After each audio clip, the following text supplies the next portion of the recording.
जैसे fixed income है, अगर मैं बोलूँ कि एक फिक्स्ड इनकम डिवीजन होता है, तो उसके अंदर क्या-क्या डिफरेंट टीम्स होती हैं?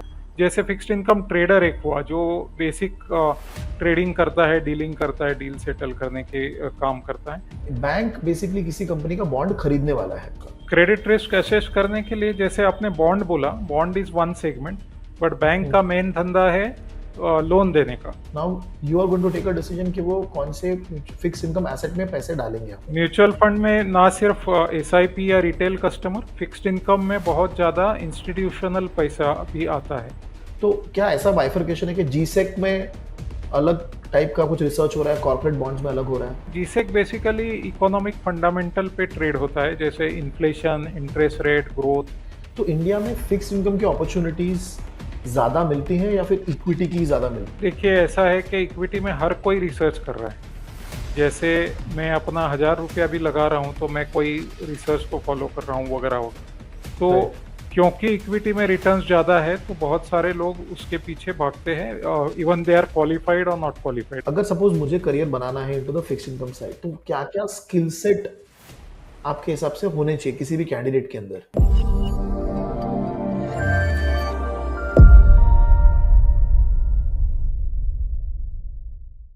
Hello guys, I hope everybody is doing good. Hi, this is Ganesh Nayak. I help finance professionals and students to excel in their career and become better version of themselves. And I also help students who are preparing for competitive exams in finance like CFA, FRM, and SCR. And as a part of that journey, we also talk to people from the industry, trying to understand what different roles are available in the industry and what skill sets are needed in the industry and how somebody can create a finance career. Okay, and today we are having a quick podcast with Sanjay sir, and this podcast is going to be in Hindi. Okay, so Sanjay sir, first of all, thank you very much. आपने time निकाला हमसे बात करने के लिए।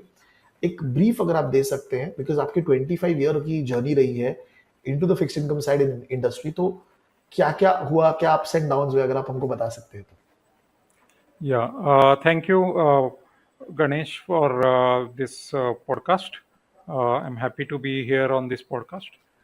In terms of journey, I was mentioning to you, I have been fixed income trader earlier, in early part of my career in 99 2000, and that time fixed income was much more of a phone based market. phone पे होते थे deals.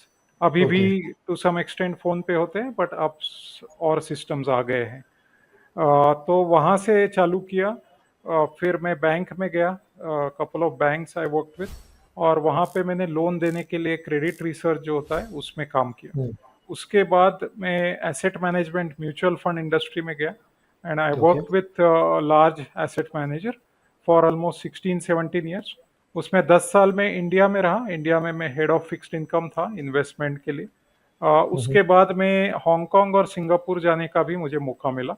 तो वहाँ पे मैंने global funds में invest किया, fixed income funds, currency oriented funds, India oriented fixed income funds, ऐसे सब इन्वेस्टमेंट्स मैंने हांगकांग में पहले, और फिर 3 साल मैंने सिंगापुर में किया। उसके बाद ये सब होने के 25 साल होने के बाद आई थॉट के वापस इंडिया चलते हैं, और अपना जो नॉलेज है वो अपने कलीग्स, फ्रेंड्स और इन्वेस्टर्स के लिए यूज़ करेंगे। तो अब हमने सफ़ायर इन्वेस्ट नाम से एक वेल्थ एडवाइजरी फर्म चालू किया है, जिसमें हम सब तरह के इन्वेस्टमेंट, ना कि सिर्फ म्यूचुअल फंड पीएमएस जो डोमेस्टिक इन्वेस्टमेंट है, बट ग्लोबल इन्वेस्टमेंट में भी हेल्प करते हैं। मेरा जो एक्सपीरियंस है वो मैं यूज़ करके global investment, ETF oriented investment, इसके लिए मॉडल बेस्ड इन्वेस्टमेंट या व्यू बेस्ड इन्वेस्टमेंट करने में हम मदद करते हैं लोगों की। Okay, wonderful sir. So sir, जो हमारी ऑडियंस है वो प्राइमरली करियर स्पेसिफिक भी देखती है, तो अगर मेरे जो भी नेक्स्ट कुछ क्वेश्चंस होंगे विद रिस्पेक्ट टू वही होंगे कि जैसे फिक्स्ड इनकम है, अगर मैं बोलूँ कि एक फिक्स्ड इनकम डिवीजन होता है, तो उसके अंदर क्या क्या डिफरेंट टीम्स होती हैं, अगर आप एक थोड़ा सा हमको ब्रीफ दे पाए तो। श्योर।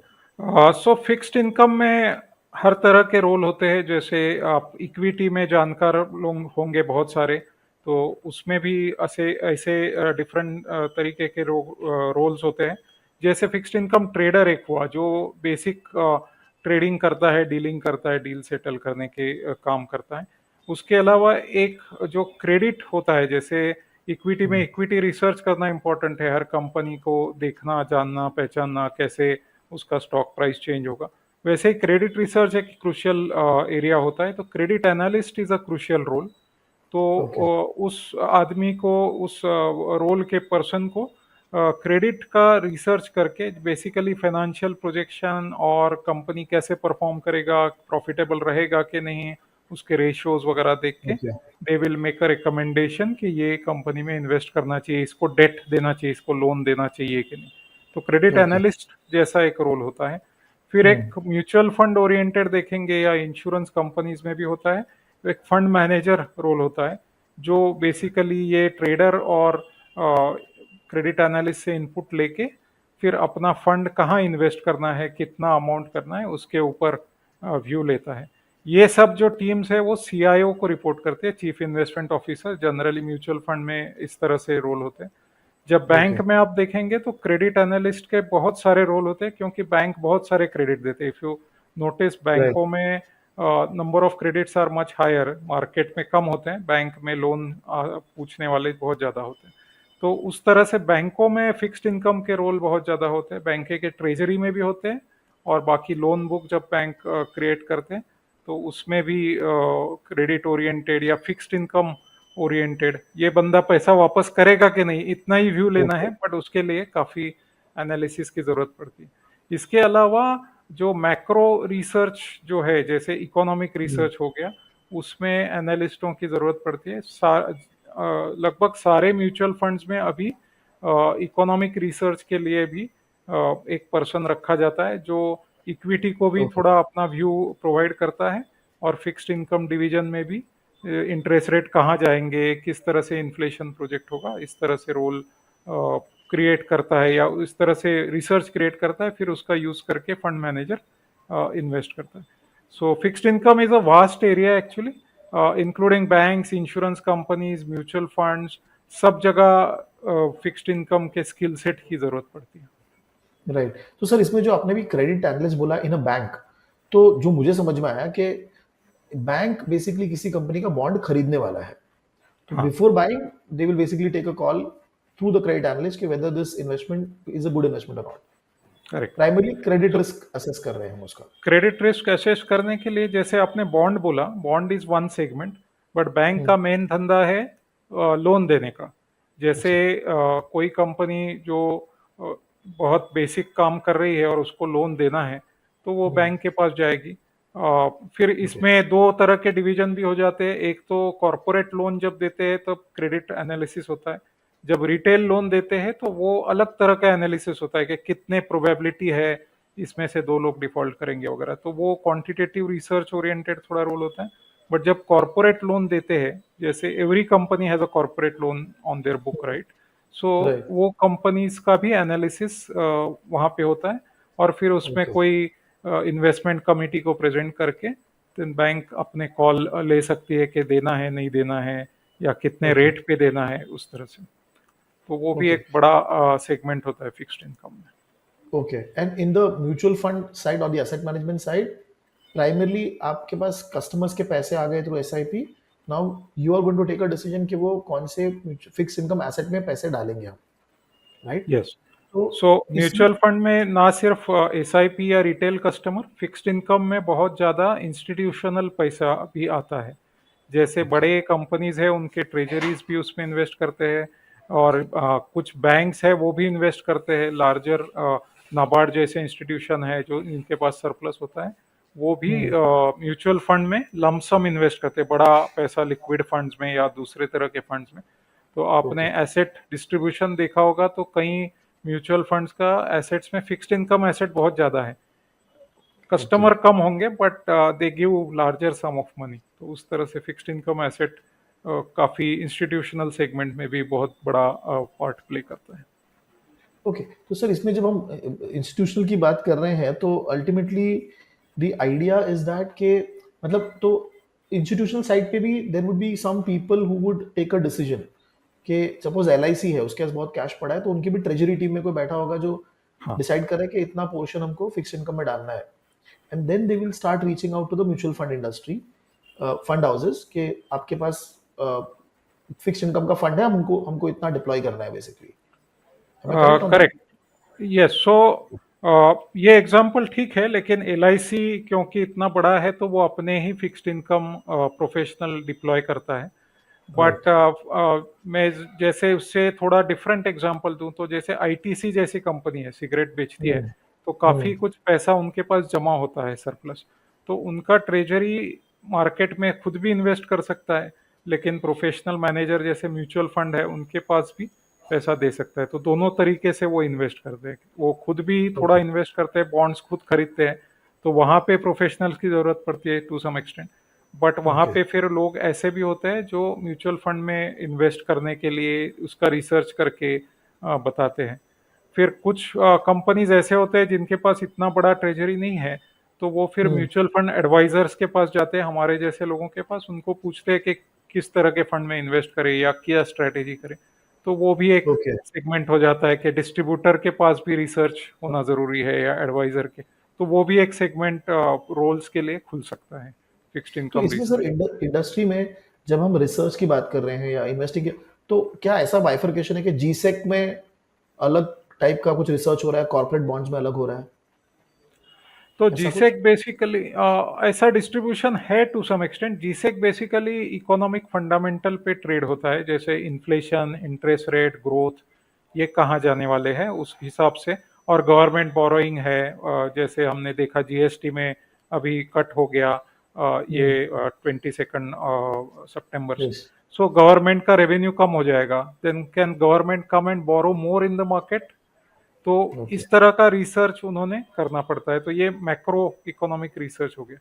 लेकिन जैसे कॉरपोरेट है तो उसमें पर्टिकुलर कंपनी का क्या प्रोस्पेक्ट है, उसके रेशियोज कहाँ जा रहा है, या उसके फाइनेंशियल प्रोजेक्शंस, उसका strength in the balance sheet कितना है, या P&L अकाउंट ओके। में क्या हो रहा है, ये रिसर्च होता है। तो वो ज़्यादा स्पेसिफिक उस कंपनी का रिसर्च करना पड़ता है। ऑफ कोर्स उसमें भी उस इंडस्ट्री का क्या होगा, पूरे इकोनॉमी का क्या होगा, इससे भी फर्क पड़ेगा।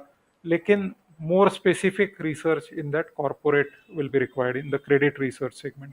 So corporate bond का रिसर्च अलग है, गवर्नमेंट सिक्योरिटीज का जैसे मैंने बोला इकोनॉमिक रिसर्च ज्यादा होता है, जो ओके। ब्रॉडर पैरामीटर्स है उस तरह से। तो सर जो ट्रेडिंग साइड होती है उसमें भी जो डेस्क होता है, क्या उसमें भी बाइफरकेशन होता है कि जीसेक को ट्रेडर अलग ही होते हैं और बाइफरकेशन है हाँ, वैसा? तो तीन तरह के बाइफरकेशन इसमें कर सकते हैं। एक तो जीसेक एंड कॉरपोरेट जो आपने बताया, उसके अलावा एक मनी मार्केट ट्रेडर होते हैं। मनी मार्केट में जैसे सीपीज, बॉन्ड, सीपीज और सीडीज हो गए जो शॉर्टर टेनर के हैं, उसके लिए हम्म। भी ट्रेडर अलग से हो सकता है, depending on size of the treasury और द फंड्स।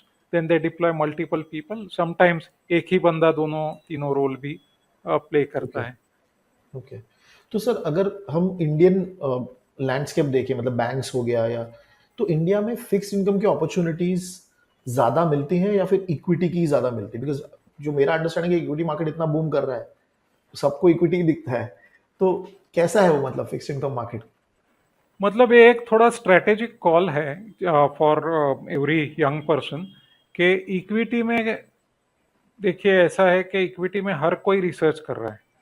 जैसे मैं अपना 1,000 रुपया भी लगा रहा हूँ तो मैं कोई रिसर्च को फॉलो कर रहा हूँ वगैरह वगैरह। तो राइट। क्योंकि इक्विटी में रिटर्न्स ज़्यादा है तो बहुत सारे लोग उसके पीछे भागते हैं, इवन दे आर क्वालिफाइड और नॉट क्वालिफाइड। मतलब ऐसे भी लोग हैं वो जीरोधा पे कुछ पढ़ के या दूसरे वेबसाइट्स पे राइट। पढ़ के अपना इन्वेस्टमेंट, ट्रेडिंग, डेरिवेटिव्स, इस तरह से इन्वेस्टमेंट कर।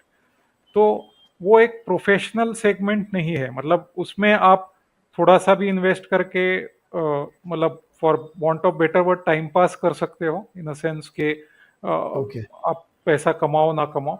लेकिन जब आप प्रोफेशनल करियर के चॉइस की बात करोगे तो इक्विटी में तो है ही, मतलब इक्विटी में करियर नहीं है ऐसा मैं नहीं बोल सकता। इक्विटी में बहुत सारे लोग कर सकते हैं करियर, इक्विटी रिसर्च एनालिस्ट जैसा है, या बाद में चल के उसको फंड मैनेजर, ये करियर तो बूमिंग है ही। उसमें पैसा भी शायद थोड़ा ज़्यादा मिल सकता है। लेकिन जो दूसरा वास्ट एरिया है, मतलब हर किसी को इक्विटी एनालिस्ट और बड़े म्यूचुअल फंड में स्कोप नहीं मिलेगा, तो उसके लिए एक बड़ा स्टेबल अप्रोच फिक्स्ड इनकम का है। तो हर ओके। म्यूचुअल फंड जो फंड हाउस है, 50 फंड हाउस है अपने यहाँ, तो हर म्यूचुअल फंड में एक फिक्स्ड इनकम एनालिस्ट होगा, एक ट्रेडर होगा, एक फंड मैनेजर होगा। उसी तरह से इंश्योरेंस कंपनीज में almost 60-70% of their asset go in fixed income segment. Right. They हाँ। Don't invest too much in equity because उनको थोड़ा स्टेबल रेगुलेटरी। और सेफ पोर्टफोलियो रखना है, रेगुलेटरी रिक्वायरमेंट भी है। तो उस तरह से इंश्योरेंस कंपनीज में भी फिक्स्ड इनकम के काफ़ी रोल निकलते रहते हैं।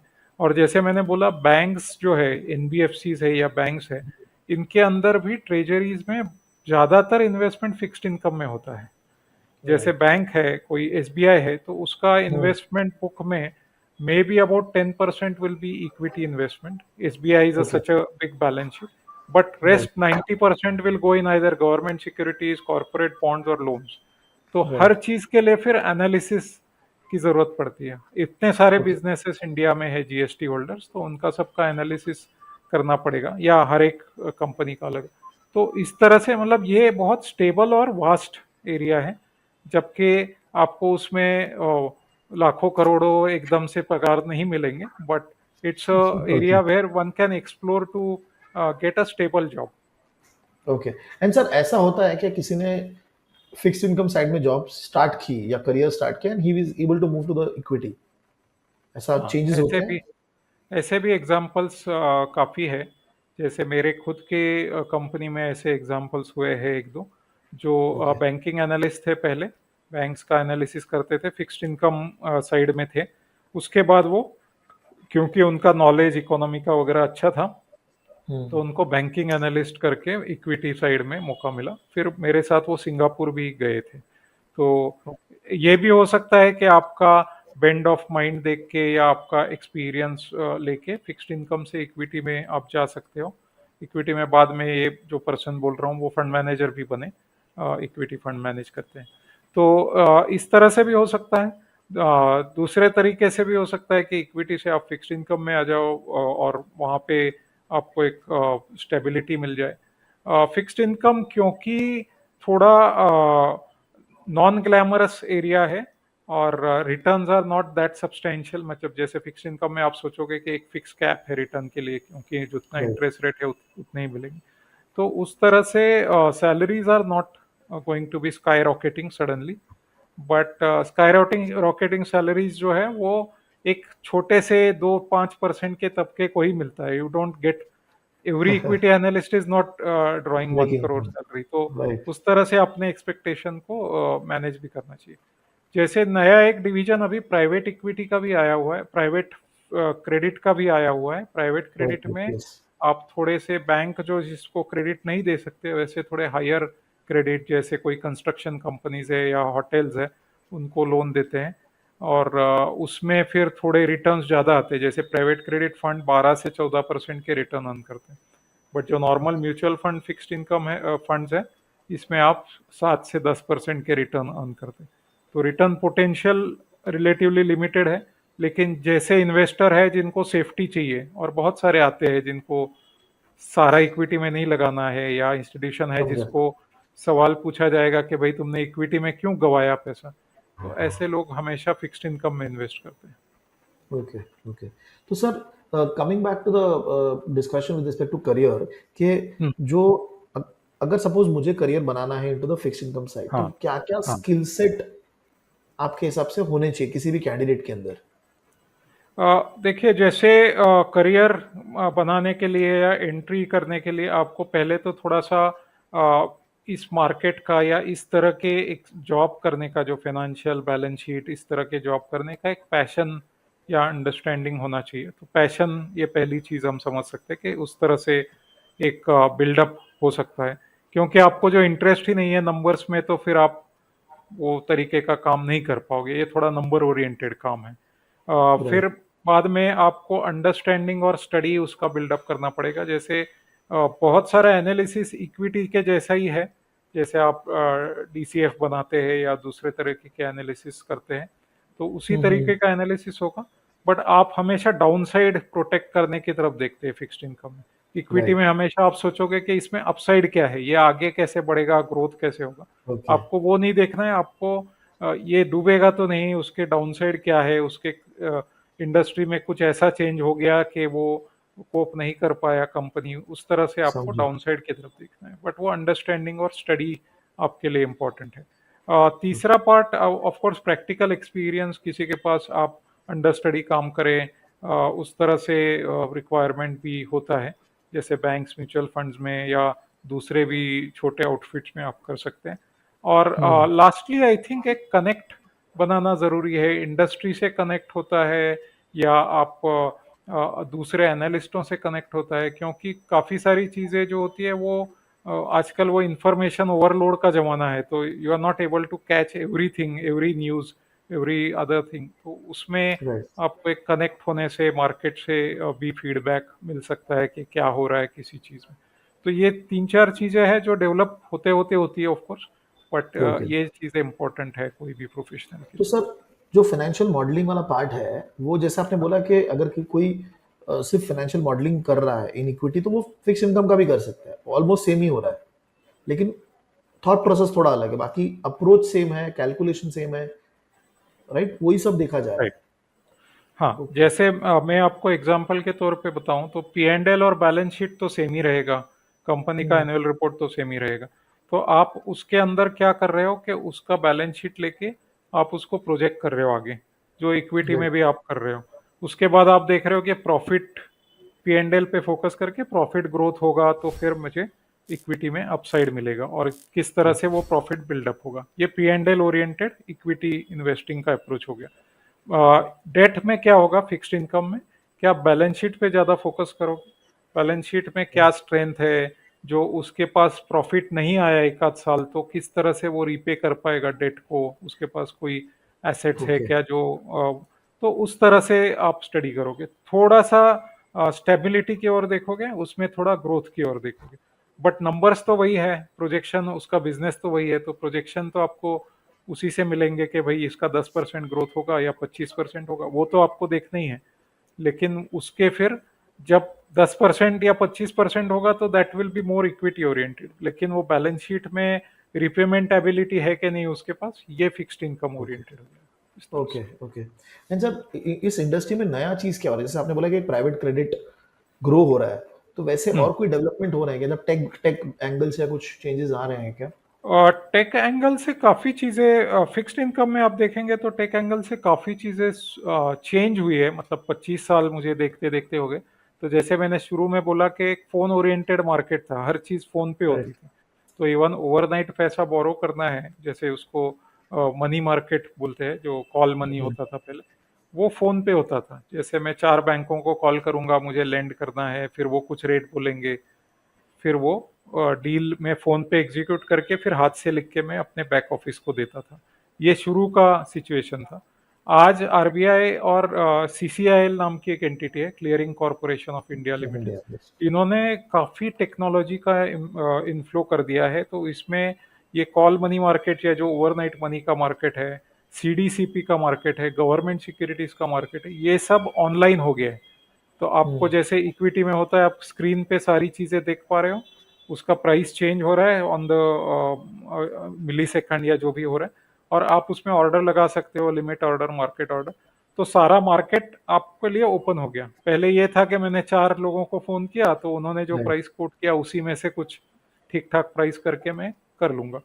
तो उसमें मुझे कोई और कहीं दूसरे कोने में बैठे कुछ दूसरे लेवल पे कर रहा है, प्राइस डिस्कवरी जिसको बोलते हैं, हम्म। वो बहुत आसान हो गया है इसमें। तो सारी चीज़ें जो है ये अभी ऑनलाइन में हो रही है, तो स्क्रीन बेस्ड, ऑफ कोर्स उसके लिए फिर आपको काफ़ी सारा डेटा मिल जाता है, फिर उसको एनालाइज करो, तो वो एक टेक एंगल बढ़ गया है, पहले ओके। उतना नहीं था। बट ये सारा कुछ ऑनलाइन हो गया है, तो पहले जैसा वो फ़ोन मार्केट अभी नहीं रहा। अब सेटलमेंट के लिए भी एक पहले रिस्क होता था कि मैंने किसी के लिए सेटलमेंट के लिए भेजा तो वो सेटल नहीं हो पाया। आपने बहुत पुराने पुराने फ्रॉड के केसेस सुने होंगे, हर्षद मेहता राइट। कुछ हाँ, हाँ, चिट्ठी हाँ। पे दे देता था और फिर वो बैंकों ने कुछ सेटल नहीं किया वगैरह वगैरह। तो वो सब अब बंद हो गया है, मतलब होपफुली कोई सिस्टम में से कुछ फ्रॉड ना करे, बट अदरवाइज बहुत सारा स्ट्रीमलाइन हो गया समझ। है। सेटलमेंट रिस्क बहुत कम हो गया है इसमें, तो उस तरह से भी काफ़ी एडवांसमेंट हुआ है। ऑफ कोर्स उसके लिए फिर हर जो ट्रेडर है या हर जो फंड मैनेजर है उसको सिस्टम्स का नॉलेज, थोड़ा सा बेसिक प्रोग्रामिंग का नॉलेज होना चाहिए, राइट। क्योंकि वो बहुत सारा डेटा हो जाएगा तो फिर आप उसको एक्सेल में एनालाइज करने से बेटर है कि आपका पाइथन या कुछ वैसे यूज़ कर लो। तो वो राइट। प्रोग्राम बन जाते हैं। काफ़ी सारे अपने यहाँ एडवांसमेंट अभी कम है, लेकिन इंटरेस्ट रेट स्वैप्स और जो ऑप्शंस होते हैं उसके लिए और क्वांटिटेटिव मैथमेटिकल चीज़ों की ज़रूरत पड़ती है, तो वो भी धीरे धीरे अपने यहाँ ग्रो हो जाएंगे। तो this market is also going the tech way. Basically equity में आप जैसे सोचोगे कि मुझे बहुत सारा इन्फॉर्मेशन है लेकिन मुझे राइट। उसको अच्छे से एनालाइज करने के लिए टेक का बेनिफिट लेना पड़ेगा। तो वही हम्म। चीज़ फिक्स्ड इनकम में भी हो रही है। और ग्लोबली जो आप देखोगे तो बहुत सारे जो जिनको आप क्वांटिटेटिव एनालिस्ट बोल सकते हैं, रॉकेट साइंटिस्ट बोल सकते हैं, वैसे लोग फिक्स्ड इनकम में आते हैं, क्योंकि इसमें बहुत छोटे छोटे प्रॉफिट मार्जिन होते हैं। मार्जिन ऑफ सेफ्टी या प्रॉफिट आप देखोगे तो छोटे होते हैं। तो राइट। उसको कैप्चर करने के लिए आपको टेक्नोलॉजी की ज़रूरत पड़ती है। जैसे ओके। इक्विटी में आपने एक बड़ा व्यू ले लिया, अ, मतलब वॉरेन बुफे की तरह आप लेके बैठ गए 25 साल। फिक्स्ड इनकम में वैसा नहीं होता। तो फिक्स्ड इनकम में थोड़ा ट्रेडिंग ओरिएंटेशन ज़्यादा होता है, तो उसके लिए भी एनालिटिकल क्वांटिटेटिव टेक्निक्स की ज़रूरत ज़्यादा पड़ती okay. Now sir, coming to your venture, जैसे भी है। आप हमने बात किया था कि आप आपने कुछ यंग बच्चों के लिए कुछ एक हाँ। सेशन भी किया था लेटली, तो आप मुझे थोड़ा बता सकते हैं क्या था वो, और कैसे सो आप यंग एडल्ट्स को हेल्प करते हैं?